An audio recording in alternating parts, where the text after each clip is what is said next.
ഞാൻ പെട്ടെന്ന് പോയി എൻ്റെ ബോണറ്റ് തുറന്നു നോക്കി, അടച്ചിട്ടിരിക്കുക ബോണറ്റ്. അവിടെ വീണ്ടും തുറന്നു നോക്കിയപ്പോഴാണ് രസം, ഇതിനകത്ത് ഈ തുരുമ്പ് പിടിച്ച് പെട്ടെന്ന് കാണാൻ പറ്റുന്ന മെറ്റൽ പാർട്സ് അവർ പെയിൻ്റ് അടിച്ചു. ഈ വാഹനം വിൽക്കാൻ പാടില്ലായിരുന്നു. ഇത് വിറ്റത് ഏറ്റവും വലിയ തെറ്റാണ്. പ്രത്യേകിച്ച് ഒരു വിശ്വാസവഞ്ചന ഒരിക്കലും ചെയ്യാൻ പാടില്ല. ഒരു സാധാരണക്കാരന് മുകളിൽ ഒരിക്കലും ഇങ്ങനെ ചെയ്യാൻ പാടില്ല.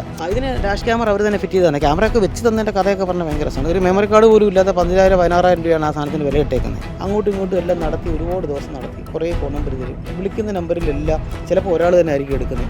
അല്ലെങ്കിൽ എനിക്കൊന്ന് തൂപ്പുകാരുടെ ഫോൺ നമ്പർ പോലും എനിക്ക് തന്നിട്ടുണ്ട് ഈ വണ്ടിയെ പറ്റി സംസാരിക്കാമെന്ന് പറഞ്ഞാൽ. പിന്നെ നമുക്ക് അവിടെ ചെല്ലുമ്പോൾ ഒരു വിലയില്ല. അതെ, ഞങ്ങൾ ഇതുവഴി പോയപ്പോൾ ഒരു കാഴ്ച കണ്ടു കേട്ടോ. ഒരു വീട്ടിലെ കാറിൽ റീത്ത് വെച്ചേക്കുമായിരുന്നു. എന്നാൽ പിന്നെ നമുക്ക് ഇവിടെ നിന്ന് കയറിക്കളയാന്ന് വിചാരിച്ചു. കാരണം കാറിൽ റീത്ത് വെക്കുന്നത് ആദ്യമായിട്ട് കാണാം. നമ്മൾ കാറൊക്കെ പുതിയതായിട്ട് മേടിക്കുമ്പോൾ അവിടെ ഈ ബലൂണോ അല്ലെങ്കിൽ പൂമാലയൊക്കെ അല്ലേ ഇടാറുള്ളത്. അപ്പോൾ കാറിന് റീത്ത് വെച്ചേക്കുന്നത് എന്തെന്ന് നമുക്ക് ഈ കാറാണത്. കടുക്കറയിൽ കുടുംബം എന്നുള്ളൊരു റീത്താണ് ഈ വെച്ചിരിക്കുന്നത്. നമുക്ക് ഈ ചേട്ടനോട് ചോദിക്കാം ഈ കാറിന് എന്താ പറ്റിയെന്ന്. ചേട്ടാ നമസ്കാരം ചേട്ടാ. ഇതെന്തോ ഈ കാറിൽ റീത്ത് വെച്ചേക്കുന്നത്? ഞങ്ങൾ ഇതുവഴി പോയപ്പോൾ കണ്ടതാ. റീത്ത് വെക്കാന്ന് പറഞ്ഞാൽ മരിച്ച ഒരാളുടെ മേലല്ലേ റീത്ത് വെക്കുക. ശരിക്കും ഇതും അങ്ങനെ തന്നെയാണ്. ഞങ്ങളെ സംബന്ധിച്ചോളം, ഞങ്ങളുടെ ഈ കുടുംബത്തെ സംബന്ധിച്ചോളം അങ്ങനെ തന്നെയാണ്. പുതിയ കാറാണ്. ഈ കാറും ഈ വീടും ഒരു മരണതുല്യ അവസ്ഥയിലാണ് പോയിക്കൊണ്ടിരിക്കുന്നത്. കഴിഞ്ഞ 6 മാസമായി ഈ വാഹനം വാങ്ങിയിട്ട്. അപ്പോൾ ഏകദേശം 6 മാസത്തോളം ഈ വാഹനം വാങ്ങിയിട്ട് നമ്മൾ ടാറ്റയുടെ ഒരു പ്രമുഖ സ്ഥാപനമായിട്ടുള്ള മുത്തൂറ്റ് ടാറ്റ എന്ന് പറയുന്ന കൊട്ടാരക്കര കരിക്കത്തിലുള്ള സ്ഥാപനത്തിൽ നിന്ന് നമ്മൾ പുതിയതായിട്ട് വാങ്ങിയ വാഹനമാണ് Tata Tiago EV XSL plus എന്ന് പറയുന്ന ഫുൾ ഓപ്ഷൻ്റെ തൊട്ട് അടുത്ത ഒരു വാഹനമാണിത്. ഡെലിവറി എല്ലാം കഴിഞ്ഞിട്ട് ഇതുപോലെ ഡെലിവറി എല്ലാം കഴിഞ്ഞ് വീട്ടിൽ വന്നതിന് ശേഷം ബോണറ്റ് ഇവിടെ വന്നിട്ട് തന്നെ അവർ മാലയൊക്കെ ഇട്ട് തന്നു. എല്ലാം കട്ടനും അല്ലെങ്കിൽ തുണിയൊക്കെ ഇട്ട് എല്ലാം മാറ്റി മാല തന്ന സാധനമാണ്. ഇവിടെ ഒന്ന് മാല എടുത്ത് മാറ്റാൻ വേണ്ടി ബോണറ്റ് തുറന്ന് നോക്കുമ്പോഴാണ് ഇത് വാഹനത്തിനകത്ത് കംപ്ലീറ്റ് ദ്രവിച്ച് തുരുമ്പ് പിടിച്ച് നശിച്ച ഒരു വണ്ടിയാണെന്ന് നമ്മൾ മനസ്സിലാവുന്നത്.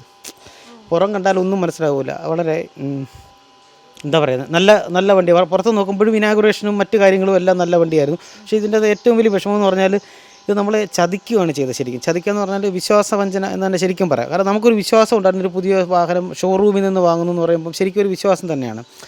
അപ്പോൾ ആ വിശ്വാസത്തെ അവർ ഹനിക്കുന്ന രീതിയിൽ അവർ ചൂഷണം ചെയ്യും. കാരണം അവരെല്ലാം ഒരു 3-4 പേര് ശരിക്കും അറിഞ്ഞിരുന്നുകൊണ്ട് തന്നെ പ്ലാൻ ചെയ്ത് ഇത്തരം ഒരു വാഹനം നമ്മുടെ മുകളിൽ വെക്കുമായിരുന്നു. നമ്മൾ തുറന്നു നോക്കുന്ന ഒരു പക്ഷേ ഒരു പ്രതീക്ഷിച്ചിട്ടുണ്ടാവില്ല. ഈ വാഹനം എടുക്കുന്ന പറഞ്ഞാൽ 9 ലക്ഷം രൂപ ഫിനാൻസ് ഇട്ടിട്ടുണ്ട്. 2,35,000 രൂപ അവർക്ക് കൊടുത്ത് 11.35 ഈ വാഹനത്തിനായതാണ്. ഈ ഫിനാൻസ് അടഞ്ഞു തീരുമ്പോഴേക്കും ഏകദേശം 15 ലക്ഷം രൂപയോളം ഈ വാഹനത്തിനാവുന്നുണ്ട്. ഇതൊരു ഇലക്ട്രിക് വാഹനമാണ്. അപ്പോൾ ഇതിന് സംഭവിച്ചെന്ന് പറഞ്ഞ ഇതാണ്. എൻ്റെ ഒരു സുഹൃത്താണ് ഈ വാഹനം അതിൻ്റെ എക്സിക്യൂട്ടീവായിട്ട് അല്ലെങ്കിൽ അതിൻ്റെ ടീം ലീഡറായിട്ട് അവിടെ ഉണ്ടായിരുന്നത്. അവൻ്റെ കെയർ ഓഫിലാണ് ഈ ബാക്കി ഫിനാൻസ്, വണ്ടിയുടെ കാര്യങ്ങൾ എല്ലാം നോക്കി വാഹനം എടുത്തു. ഒരു ദിവസം എൻ്റെ അടുത്ത് ഞാൻ പോയി വേറെ വാഹനം നോക്കിയിരുന്നു. അതിനുശേഷം ഇവിടെ വേറെ ഇത്തിരി ദൂരെ ഒരു സ്ഥലത്ത് ഒരു വാഹനം നോക്കേണ്ട സാഹചര്യം നോക്കിയിട്ടൊന്ന് ഒരു സുപ്രഭാതം ഇവിടെയും കയറിയപ്പോഴാണ് പറഞ്ഞത്, അണ്ണാ എന്നെ മനസ്സിലായല്ലോ, ഞാൻ ഇന്ന ആളാണ്, ഞാനിവിടെ സാധനങ്ങളൊക്കെ എനിക്കൊരു ഇലക്ട്രോണിക് സർവീസ് ഉണ്ട് കൊട്ടാരക്കരയാണ്, SK ഇലക്ട്രോണിക്സ് എന്ന് പറയുക, അവിടെ സ്ഥാപനം നടത്തുന്ന ആളാണ് ഞാൻ. മുൻകാലങ്ങൾ ഇലക്ട്രിക് സ്കൂട്ടറുകളൊക്കെ ഒരുപാട് പ്രൊമോട്ട് ചെയ്തിട്ടുള്ള ആളാണ്. ഞാൻ കൊണ്ടുവരുന്ന ആൾക്കാർക്കെല്ലാം ഓടിക്കാൻ കൊടുത്തും ട്രയൽ കൊടുത്തൊക്കെ എനിക്കൊന്നും വേണ്ടിയിട്ടല്ല, ആൾക്കാർക്ക് ഇതിൻ്റെ ഒരു പുതിയ ട്രെൻഡാണല്ലോ മനസ്സിലാക്കാൻ വേണ്ടി കൊടുത്തുള്ളൂ. അപ്പോൾ അങ്ങനെ ഇലക്ട്രോണിക്സ് അവൻ ആ സ്ഥാപനത്തിൽ വരികയാണ്. അങ്ങനെ ഷോറൂമിൽ ചെല്ലുക, എന്നെ പരിചയപ്പെട്ടു. അപ്പോൾ കാര്യങ്ങളെല്ലാം പറഞ്ഞ് മനസ്സിലാക്കി തന്നു. അപ്പോൾ ഞാൻ മറ്റ് കണ്ടെടുത്തതിനേക്കും വില കൂടുതലാണ് ഇവർക്ക് സംഗതികളൊക്കെ. അതെല്ലാം ഞാൻ അഡ്ജസ്റ്റ് ചെയ്ത് തരാം, കാര്യങ്ങളൊക്കെ പറഞ്ഞ് ഫിനാൻസും അറേഞ്ച് ചെയ്ത് തരാമെന്ന് പറഞ്ഞു. വൈഫിൻ്റെ പേരിലെടുത്ത വണ്ടിയാണ്. ശരി, ധന്യ എന്ന് പറയും. അവളിവിടുത്തെ പാലിയേറ്റീവ് കെയറിൻ്റെ കമ്പ്യൂട്ടർ സ്റ്റാഫായിട്ട് വർക്ക് ചെയ്യണം തലയുറപ്പിച്ച് തന്നെ. അപ്പോൾ അവിടെ അത് കഴിഞ്ഞ് അന്ന് വൈകുന്നേരം തന്നെ കടയിൽ വന്നാണ് ഒരു വണ്ടി ഉണ്ട്, ബ്ലോക്ക് ചെയ്യണം, ഇപ്പോൾ ബ്ലോക്ക് ചെയ്യണമെന്ന് പറഞ്ഞിട്ട് 5,000 രൂപ കൊടുത്ത് ക്യാഷ് കൊടുത്ത് അന്നേരം ഇത് ബുക്ക് ചെയ്യുക ചെയ്ത വണ്ടി. പക്ഷേ നമ്മൾ വണ്ടി കാണുന്നില്ല. എന്നെ കൊണ്ടുവന്ന് കാണിച്ച വാഹനം എന്ന് പറഞ്ഞാൽ നല്ല വണ്ടിയാണ്. ഞാൻ എല്ലാം തുറന്നു നോക്കി, നല്ല വൃത്തിയായിട്ടിരിക്കുന്നു, ഓടിച്ച് നോക്കി, എല്ലാം നല്ല പെർഫോമൻസാണ്. വണ്ടി എന്നെ കാണിച്ച വണ്ടിയുടെ ബോണറ്റ് എല്ലാം തുറന്നു നോക്കി എല്ലാം കണ്ടു, ഇഷ്ടപ്പെട്ട്, കുഴപ്പമില്ല. കാരണം ഇത് കൊണ്ടു നടക്കാൻ പറ്റുമെന്ന് അറിയണമല്ലോ, ഇലക്ട്രിക്കൽ സാധനമല്ലേ, ഇതിനകത്ത് എഞ്ചിനൊന്നും ഇല്ലല്ലോ. അപ്പം നമുക്കറിയാം കുഴപ്പമില്ല എന്നുള്ളതും. ഞാൻ അല്ലെങ്കിൽ റിവ്യൂസും റിവ്യൂ മീൻസ് TV-യിലെ പരസ്യം, ഫേസ്ബുക്കിലെ പരസ്യം നമുക്ക് ഡെയിലി വന്നു, ഇതെല്ലാം നോക്കി പിള്ളേരുടെ ആഗ്രഹം എല്ലാം കൂടെ നിലനിർത്തിയിട്ടാണ് ഈ വാഹനം എടുത്തത്. വണ്ടി മോശമല്ല, ടാറ്റയുടെ ഈ വാഹനം മോശമല്ല, ഇലക്ട്രിക് വണ്ടി ഒരിക്കലും മോശമാണെന്ന് ഞാൻ പറഞ്ഞില്ല. പക്ഷേ ഈ വാഹനം വിൽക്കാൻ പാടില്ലായിരുന്നു. ഇത് വിറ്റത് ഏറ്റവും വലിയ തെറ്റാണ്. പ്രത്യേകിച്ച് ഒരു വിശ്വാസവഞ്ചന ഒരിക്കലും ചെയ്യാൻ പാടില്ല. ഒരു സാധാരണക്കാരൻ്റെ മുകളിൽ ഒരിക്കലും ഇങ്ങനെ ചെയ്യാൻ പാടില്ല. അവരുടെ ജീവിതം അങ്ങനെയാണ്. അപ്പോൾ അങ്ങനെ അതിനുശേഷം അവന് അഡ്വാൻസ് കൊടുത്തതിന് ശേഷമാണ് ബാക്കി നടപടികളെല്ലാം പെട്ടെന്ന് തന്നെ പൂർത്തീകരിച്ചിട്ടാണ് ഈ വാഹനം വരുന്നത്. അങ്ങനെ 22-ാം തീയതിയോളം 8-ാം മാസമാണ് എടുത്ത വണ്ടിയാണ് ഇവിടെ കൊണ്ടുവന്ന്. ആ ദിവസം തന്നെ അവരോട് ഞാൻ വിളിച്ച് കണ്ടിട്ട് ആ സമയത്ത് സത്യത്തിൽ എല്ലാവരും വല്ലാത്ത അവസ്ഥ. പ്രത്യേകിച്ച് എനിക്കിങ്ങനെ ഒരു അവസ്ഥ പറ്റുന്ന ഒരാൾ അറിയുമ്പോൾ എനിക്ക് ഭയങ്കര മാനക്കേടാണ്. ഇത് ആ സമയത്താണോ അറിഞ്ഞത്? അതോ ഇവിടെ കൊണ്ടുവന്നതിന് ശേഷമാണ് അറിയുന്നത്.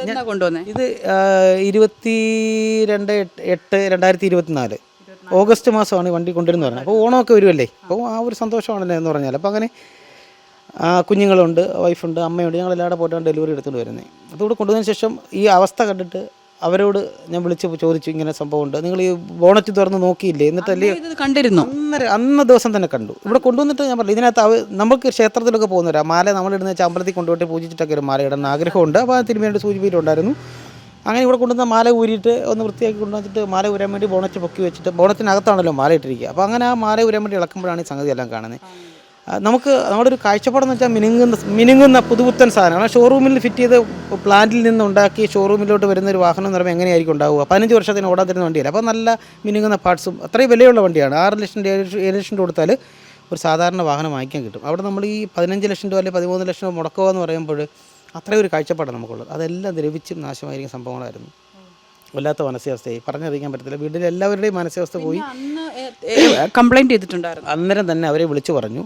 അപ്പോൾ വണ്ടി അവർക്ക് കാണണമെന്ന് പറഞ്ഞു. ഞാൻ കൊണ്ടുതരാമെന്ന് പറഞ്ഞു. അടുത്ത ദിവസം തന്നെ വണ്ടി കൊണ്ട് കൊട്ടാരക്കര തന്നെ ഷോറൂമിൽ കൊടുക്കുകയും അവർ എന്നോട് പറഞ്ഞത് വണ്ടി ഇട്ടേക്കണം സാർ, ഇട്ടേക്കണം എന്ന് പറഞ്ഞു. ഞാൻ പറഞ്ഞു ശരി, ഇട്ടേക്കണം കുഴപ്പമില്ല, ഞാൻ നിങ്ങൾക്ക് ഈ വണ്ടി ഒബ്സർവേഷൻ, നിങ്ങളിത് മനസ്സിലാക്കാൻ വേണ്ടി കൊണ്ടുവരുന്നത്, എന്താണ് ഇതിന് സംഭവിച്ചതെന്ന് മനസ്സിലാക്കാൻ വേണ്ടി കൊണ്ടുവരുമെന്ന് പറഞ്ഞിട്ട് വണ്ടി കൊടുത്തിട്ട് പോയി. കൊടുത്ത് ഞാനും എൻ്റെ സുഹൃത്തുകൊണ്ട് എനിക്ക് എൻ്റെ സർവീസ് സെൻറ്ററിലോട്ട് ഞാൻ പോവുകയും 2 മണിക്കൂർ തിരിച്ച് ഞാൻ കൊടുത്തപ്പോൾ പ്രത്യേകിച്ച് പറഞ്ഞു. എൻ്റെ കാര്യം അങ്ങനെയാണ്. ഞാൻ പറഞ്ഞു, ഒരു കാരണവശാലും ഈ പാർട്സുകളൊന്നും ഇളക്കരുതെന്നും ഒരു പാർട്സ് മാറരുതെന്നും എന്ന് ഞാൻ പ്രത്യേകം പറഞ്ഞിട്ടാണ് പോകുന്നത്. എൻ്റെ ഓഡിയോ വീഡിയോ ഒക്കെ എൻ്റെ ഞാൻ ക്യാമറയൊക്കെ ഓണാക്കിയിട്ട് തന്നെ അവിടെ ചെന്നെന്ന് പറഞ്ഞു. കാരണം എനിക്ക് ഇതെന്താ പറ്റിയെന്ന് അറിയത്തുണ്ട്. ഇതിന് ഡാഷ് ക്യാമറ അവർ തന്നെ ഫിറ്റ് ചെയ്തതാണ്. ക്യാമറയൊക്കെ വെച്ച് തന്നതിൻ്റെ കഥയൊക്കെ പറഞ്ഞാൽ ഭയങ്കര രസമാണ്. ഒരു മെമ്മറി കാർഡ് പോലും ഇല്ലാത്ത 15,000-16,000 രൂപയാണ് ആ സാധനത്തിന് വില ഇട്ടേക്കുന്നത്. ഇവിടെ വെളിയിൽ മാർക്കറ്റിൽ 5,000 രൂപ തന്നെയൊക്കെ നല്ല സാധനം വാങ്ങിക്കാൻ കിട്ടും. എന്തായാലും പോയിട്ട് നമ്മൾ ഇതിനകത്ത് എന്തെങ്കിലും എക്സ്ട്രാ ഫിറ്റ് ചെയ്ത് ഞാൻ ഇത് ഇലക്ട്രിക് വണ്ടി എൻ്റെ വാറണ്ടി കട്ടാവുന്നുണ്ട്, അവരെയും കൂടെ തന്നെയാണ് ഫിറ്റ് ചെയ്തേക്കുന്നത്. അതൊക്കെ നമ്മൾ സഹിച്ചു. അപ്പോൾ വാഹനം കൊടുത്തിട്ട് വന്നിട്ട് 2 മണിക്കൂർ കഴിഞ്ഞിട്ട് ഞങ്ങൾ അനക്കമൊന്നുമില്ല, അവർ വിളിക്കുന്നൊന്നുമില്ല. എന്നാൽ പോയി നോക്കിയേക്കാന്ന് പറഞ്ഞ് ഷോറൂമിൽ കൊട്ടാരക്കരയുള്ള ഷോറൂമിൽ ചെല്ലുമ്പോഴേക്കും അയാൾ ഒരു ഫോട്ടോ എടുത്ത് കാണിച്ച് മൊബൈലിനകത്ത് നിന്ന് മാനേജർ, അത് സാറേ ഞങ്ങളുടെ ഷോറൂമിൽ കൊല്ലത്ത് നിന്ന് അയച്ചു തന്നാണ്, ഷോറൂമിൽ കിടക്കുന്ന വണ്ടിയെല്ലാം എല്ലാ അകത്ത് ഇങ്ങനെ തന്നെയാണ്, ഇതിങ്ങനെയാണ് സാറേ ഇലക്ട്രിക്കൽ വാഹനം എന്നാണ്. അപ്പോൾ എനിക്ക് മനസ്സിലായി നമ്മുടെ തേക്കാണ്, ഇവർ അറിഞ്ഞുകൊണ്ട് പറഞ്ഞാൽ അറിയാതെ പറ്റിയതല്ലെന്ന് ബോധ്യപ്പെട്ടിട്ട് ഞാൻ പെട്ടെന്ന് പോയി എൻ്റെ ബോണറ്റ് തുറന്നു നോക്കി. അടച്ചിട്ടിരിക്കുക ബോണറ്റ്. അവിടെ വീണ്ടും തുറന്നു നോക്കിയപ്പോഴാണ് രസം, ഇതിനകത്ത് ഈ തുരുമ്പ് പിടിച്ച് പെട്ടെന്ന് കാണാൻ പറ്റുന്ന മെറ്റൽ പാർട്സ് അവർ പെയിൻ്റ് അടിച്ചു. അതിൻ്റെ എഞ്ചിൻ മൗണ്ട് പോലെ സാധനം നട്ട് ബോൾട്ട് അടക്കം പെയിൻ്റ് അടിച്ചു. നിലവിലുള്ളത് മാറ്റ് ഫിനിഷ് ആയിരുന്നത് കിടന്നത്, അതൊരു ഗ്ലോസിയുള്ള പെയിൻ്റ് അടിച്ചു. പിന്നെ ബാക്കി ഭാഗത്തെല്ലാം അവർക്ക് എന്ത് പെട്ടെന്ന് ചെയ്യാമോ, ഒരാൾ കണ്ടാൽ കുഴപ്പമില്ലെന്ന് പറയാത്തക്കോണം ചെയ്യാം, ആ ഭാഗങ്ങളെല്ലാം അവർ ചെയ്തു. അവർ അലുമിനിയം പാർട്സുകളൊക്കെ ഗ്രൈൻഡ് ചെയ്ത് ബഫ് ചെയ്ത് പോളിഷ് ചെയ്തൊക്കെ ചെയ്തു. പക്ഷേ അത് കാര്യമുണ്ട്, ഒരു സാധനം ഒരു കമ്പനിയിൽ ഉണ്ടാക്കുന്നതിന് ഒരു ക്വാളിറ്റി ഉണ്ട്. അത് വെളിയിൽ ഒരാൾക്ക് ഒരു അബദ്ധം പറ്റി അല്ലെങ്കിൽ ഒരു പ്രശ്നം പറ്റിയ ശേഷം എന്ത് മെയിൻറ്റെയിൻ ചെയ്താലും ആ ഒറിജിനാലിറ്റി കൊണ്ട്, കാരണം അത്രയും വലിയ എക്യുപ്മെൻറ്റിലാണ് ഈ സാധനങ്ങളൊക്കെ ഉണ്ടാക്കുന്നത്. അതിനൊന്നും കൊണ്ടൊന്ന് വെളിയിൽ ചെയ്തിട്ട് നമ്മൾ പെയിൻ്റ് അടിച്ചാലൊന്നും പറ്റില്ല. പെയിൻ്റ് അടിക്കുന്ന ഇരുമ്പ് സാധനം ഇത്തരം സാധനങ്ങൾക്ക് മാത്രമേ അടിച്ചാലേ പറ്റുള്ളൂ. അത് അലുമിനിയം ഫിനിഷ് തന്നെ ഉള്ളതെന്ന് പറഞ്ഞാൽ. അപ്പോൾ എനിക്ക് മനസ്സിലായി. ഞാൻ അവിടെ ചോദിച്ചത് എന്തായി ചെയ്തത്, നിങ്ങൾ ചെയ്തത് ശരിയാണ്, ഞാൻ നിങ്ങൾക്ക് രാവിലെ വന്ന് നല്ല മര്യാദ തന്നിട്ടല്ലേ പോയത്, എല്ലാം കൃത്യമായിട്ട് സംസാരിച്ചിട്ടല്ലേ പോയത്, നിങ്ങളിൽ നിന്ന് കുറച്ചുകൂടെ മര്യാദ ഞാൻ പ്രതീക്ഷിച്ചിട്ടുള്ളൂ എന്നോട് പറയുകയും, പുള്ളി സാറേ അതാ തുരുമ്പല്ലേ സാറേ, തുരുമ്പുള്ളടുത്ത് മാത്രമേ അടിച്ചുള്ളൂ. അപ്പോൾ ഞാൻ ഒരു കാര്യം, നിങ്ങൾ ഈ വണ്ടിയും എടുത്ത് എനിക്ക് പുതിയ വണ്ടി നിങ്ങൾ എടുത്തോ, എനിക്കിത് വേണ്ട, എനിക്ക് ഞാൻ തന്ന രൂപയുടെ മൂല്യം 11,35,000 നിങ്ങൾക്ക് തന്നു, ഇത്ര രൂപ എനിക്ക് ബാധ്യത വരുന്നുണ്ട്, എനിക്ക് ആ രൂപയുടെ മൂല്യമുള്ള വണ്ടി എന്ന് പറഞ്ഞു. അവസാനം പിന്നെ സംസാരിച്ചിട്ടൊന്നും ഒരു രക്ഷയില്ല, അവർക്ക് വണ്ടി മാറത്തരാ ഓപ്ഷൻ ഇല്ല, അത് അങ്ങനെ സാറേ ഇങ്ങനെ സാറേ എന്ന് പറഞ്ഞു. ലാസ്റ്റിൽ കൊല്ലത്ത് കൊണ്ടുപോകാൻ വേണ്ടിയിട്ട് വണ്ടിയിൽ കയറിയിരിക്കുമ്പോഴാണ് മനസ്സിലായത് ഡാഷ് ക്യാം അനൗൺസ്മെൻറ്റ് മാത്രമാണ്, അതിനകത്ത് വീഡിയോ ഒന്നുമില്ല. വൈഫൈ ഒക്കെ ഉണ്ടെന്ന് പറഞ്ഞാലും ഫോണിനകത്ത് വൈഫൈ വഴി കാണാമെന്നുള്ളതല്ലാതെ വേറെ കാണാൻ ഓപ്ഷനില്ല. അനൗൺസ്മെൻറ്റ് കേട്ടാൽ മനസ്സിലാകുന്ന ക്യാമറ ഈസ് റെക്കോർഡിംഗ് സ്റ്റാർട്ടഡ് എന്ന് കാണിക്കുന്നത്. അപ്പോൾ നോക്കുമ്പോൾ ക്യാമറയിൽ അനൗൺസ്മെൻറ്റ് വരുന്നില്ല. നോക്കുമ്പോഴാണ് ക്യാമറയുടെ പവർ സപ്ലൈ അവിടെ ഫ്രണ്ടിൽ തന്നെ അവർ ഫിറ്റ് ചെയ്തേക്കുന്നത്. അതെല്ലാം വികൃതമായിട്ടാണ് ഫിറ്റ് ചെയ്തേക്കുന്നത് തന്നെയും അത് ഊരി അതിനകത്ത് ഇട്ടിരിക്കുകയാണ്. ഇവരിതെല്ലാം കൊണ്ടുപോയി തിരിച്ചുകൊണ്ടെന്ന് കുത്താൻ മറന്നുപോയി.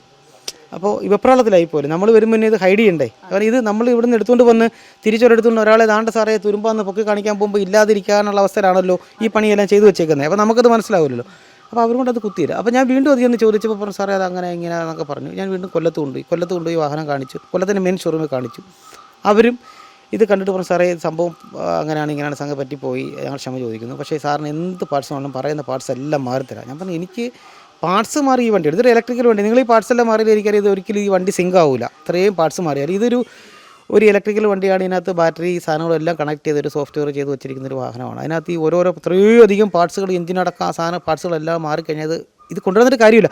മെയിൻ്റനൻസ് ഇവർക്ക് ചെയ്യാനല്ലല്ലോ നമ്മൾ വണ്ടി വാങ്ങിച്ചത്. വണ്ടി ഓടി മെയിൻ്റനൻസിൻ്റെ കാലമാകുമ്പോൾ ചെയ്തോട്ടെ, ഓക്കെ. പക്ഷേ ഇത് വാങ്ങി വിറ്റേ ദിവസം പോലെ മെയിൻ്റനൻസിന് പോകുന്നൊരവസ്ഥ ശരിയല്ലല്ലോ. അപ്പോൾ എനിക്ക് വണ്ടി വേണ്ട എന്ന് പറഞ്ഞു. അതിനുപരി പിന്നീട് എന്നെ അവർ പറഞ്ഞ് ഞങ്ങളെല്ലാവരും കൂടി ആലോചിക്കട്ടെ എന്ന് പറഞ്ഞിട്ട് കുറേ ദിവസം നടത്തി.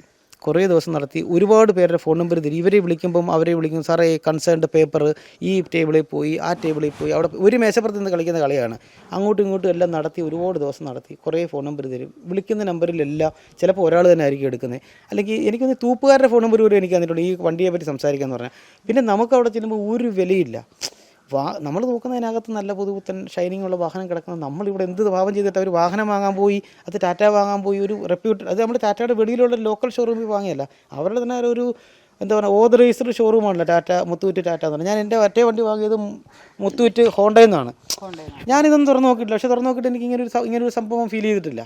പക്ഷേ ഇത് എൻ്റെ ജീവിതത്തിൽ ഇത്രയും വർഷത്തിനകത്തുള്ള ആദ്യത്തെ അനുഭവമാണ് സംഭവം. അപ്പോൾ അതിനുശേഷം വന്നിട്ട് ഞാൻ പിന്നെ നിവൃത്തി കെട്ടിട്ട് കൺസ്യൂമർ കോർട്ടിൽ കേസ് കൊടുത്തു. കൺസ്യൂമർ കോർട്ടിൽ കേസ് കൊടുത്തപ്പോൾ എന്നാൽ പിന്നെ ഇയാൾ അവിടെ നിന്ന് വാങ്ങിച്ചോളൂ. പിന്നെ ആർക്കും ഒരു ബന്ധവുമില്ല.